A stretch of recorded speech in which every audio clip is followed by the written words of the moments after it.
that background noise isn't too bad. It's pouring with rain here. Um, so hi, my name is Katie Tunn, and I'm an outside and active ambassador and a lover of wild spaces.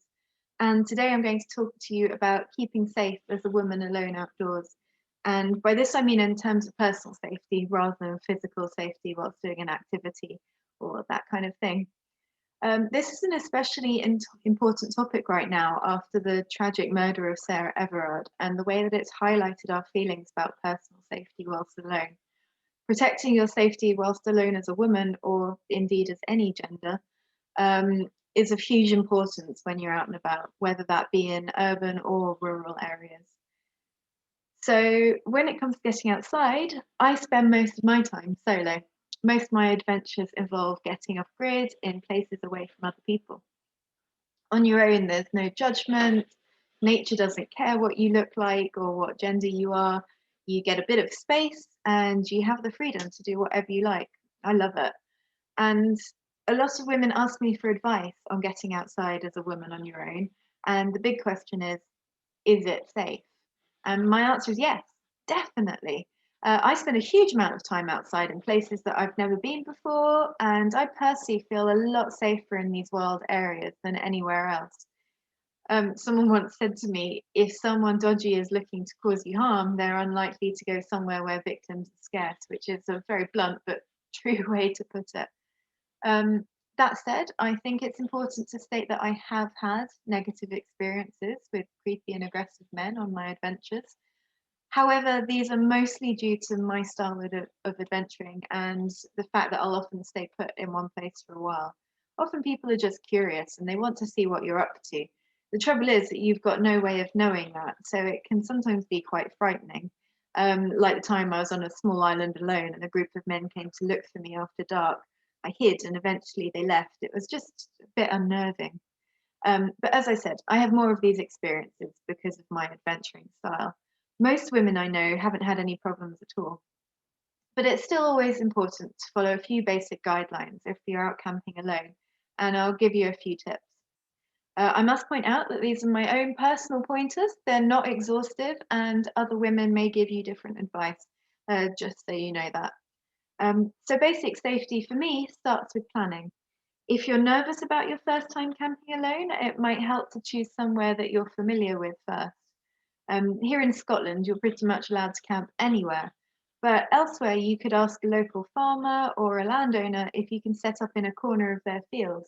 You could even camp in your garden. It's just about getting used to it and working up your confidence step by step. Wherever you choose, always tell someone where you're going and make sure that you have a phone, GPS, or means of contact in case of emergencies. That's really important. Choosing the right location is a big part of keeping safe. When choosing a camping spot, make sure it's out of sight of things like roads, paths, parking areas. Even though unwanted attention is super rare, it's better not to advertise your location to passers-by. Doing this also means that you get a bit more privacy. I personally much prefer to stay in places where I know I won't bump into anyone else or be seen by drivers or walkers about. Um, and then there's social media. It can be a force for good, but you need to make sure that you're careful with it. I often post my pictures on Instagram, but it's a good idea to delay posting until after you've packed up and left your camping spot. That way, you're not broadcasting where you are to strangers who might decide to pay a visit or something like that. Um, and also, it's a good idea to avoid doing this for security reasons. Burglars are known to target homes when the owner is away. So posting live holiday pictures isn't really recommended. You don't have to be on high alert like a frightened rabbit when you're out and about, but it does help to keep a general sense of awareness. Some women I know won't wear headphones when they're alone for this reason. I don't wear them much anymore either, but that's because I miss things if I can't hear all the sounds around me, things like bird calls or hidden waterfalls, like that kind of stuff. But perhaps the most important thing of all is to trust your gut. If something seems off or if you feel uncomfortable, listen to that. Most of the time, you'll probably be wrong and everything will be fine. But if you feel bad about something, you should probably just listen to your gut. At the very least, if you feel like something is up, you probably won't relax and enjoy your trip as much as you would like to anyway. Similarly, don't be afraid of making a scene or offending someone whilst keeping yourself safe. It's not easy to do because we're taught to be polite and accommodating, but if someone means well, they won't mind you asking them to give you space or to leave you alone.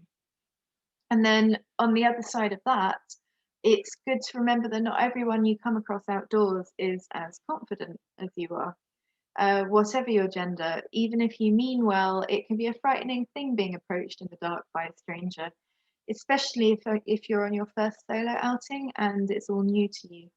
Um, so if you're heading over to say hello to someone, give them a friendly wave and a shout as you approach, and also be aware that the other person might not want to chat. For me, sometimes the last thing I want is company. I often camp alone for exactly that reason.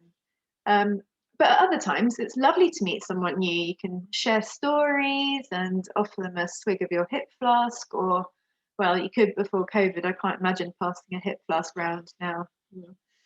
Um, but these are just a few main tips: planning, location, social media, gut instinct.